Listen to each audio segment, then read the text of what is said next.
এই নম্র আচরণ আমাদের মধ্যে কিভাবে আসতে পারে, কিভাবে আমরা এই ভদ্রতাকে নিয়ে আসতে পারি আমাদের জীবনে, আরও কয়েকটি টিপস বলে দ্বিতীয় খুতবায় আমি বক্তব্য শেষ করছি। এখানে আরও একটা জিনিস অ্যাড করে দিচ্ছি। অ্যাডটা হচ্ছে কি, যে আপনাকে নম্র আচরণ নিয়ে আসতে হলে রাগ করা যাবে না। রাগ করা যাবে না।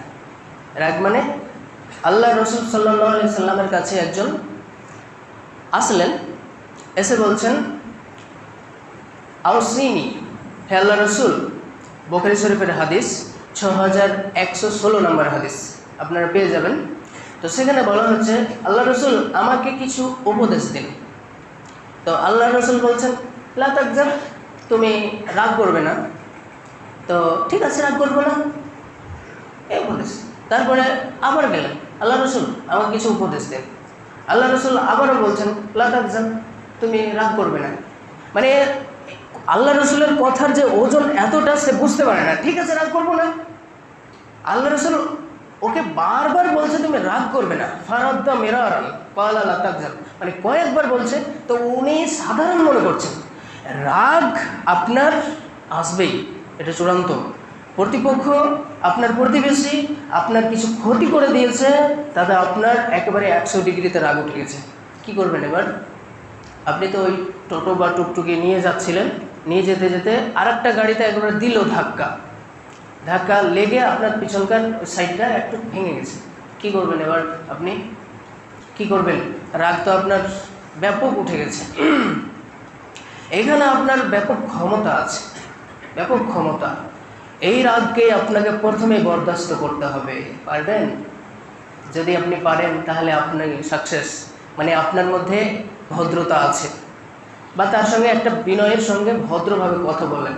আর ক্ষমতা আছে মানে 2 থাপ্পড় লাগিয়ে দিলেন। এর নাম নম্রতা নয়, এর নাম ভদ্রতা নয়।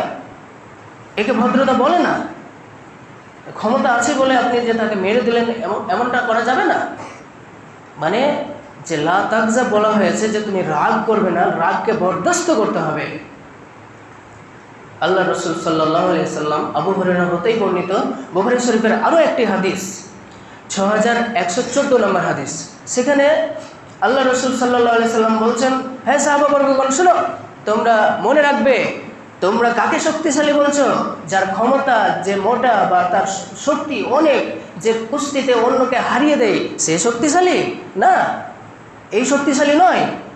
আল্লাহ রসুল বলছেন, ওই শক্তিশালী যার মধ্যে রাগ এসে গেল, রাগ এসে যাওয়ার পরে সে রাগটাকে সে নিয়ন্ত্রণ করতে পারলো। আল্লাহ রসুল এই ধরনের কথা বললেন। মনে থাকবে কি? এই সদাচরণ বা নম্র আচরণ আমাদের মধ্যে নিয়ে আসতে গেলে কয়েকটি টিপস মেনে চলতে হবে আমাদেরকে।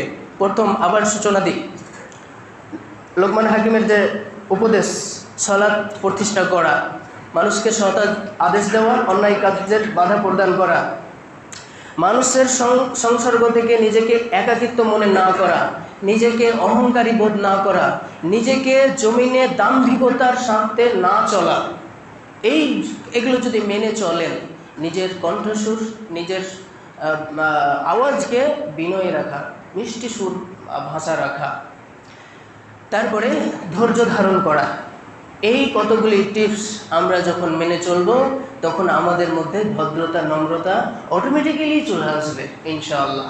আমরা যেন এই বিষয়গুলো মানার চেষ্টা করি, সকলে বলে আমিন।